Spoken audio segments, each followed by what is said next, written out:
Today we are diving into a really cool Sicilian folktale. It's a fantastic story that explains a very strange and probably very familiar weather phenomenon.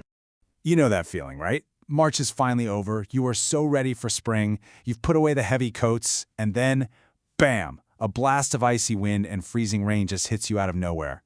It feels like winter is getting one last laugh.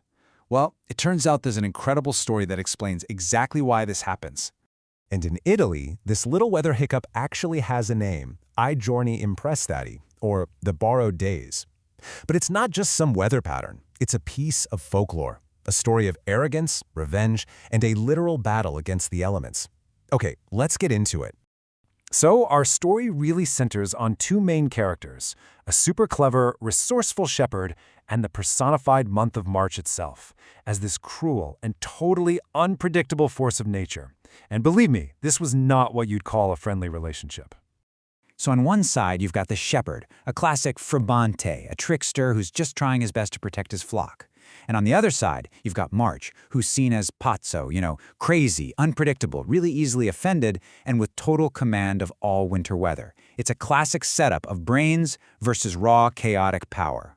For weeks, March is just bullying this poor shepherd, hitting him with biting rain, snow, and ice. But the shepherd, he's observant. He starts to notice a pattern. The awful weather only ever strikes the exact location he says he'll be taking his flock. So he comes up with a plan to turn March's own predictability against him. And this is where the game really begins. The shepherd starts lying. He'll casually mention to March he's heading up to the mountains, and March, in a total rage, sends a blizzard to the peaks. But the shepherd? Nope. He's safe and sound down on the plains with his flock. The next day, he reverses the trick, and this brilliant little deception goes on and on. The shepherd is winning. But just like in so many great stories, victory leads to arrogance. And arrogance, well, that leads to a downfall. The shepherd makes one fatal mistake. It's March 31st. The shepherd looks at the calendar, sees the end of the month, and thinks, I'm home free. He truly believes he's outsmarted the crazy month for good. April, with its promise of gentle spring weather, is just hours away. And then he says the fateful words. He gloats. He actually mocks the month of March directly. He basically tells this huge force of nature that it's weak, that it's powerless, that its time is up. This was a very, very bad idea. You see, March wasn't finished, not by a long shot. Humiliated and absolutely enraged by the shepherd's disrespect, he goes to his brother, April, and asks for a favor. A terrible, chilling favor.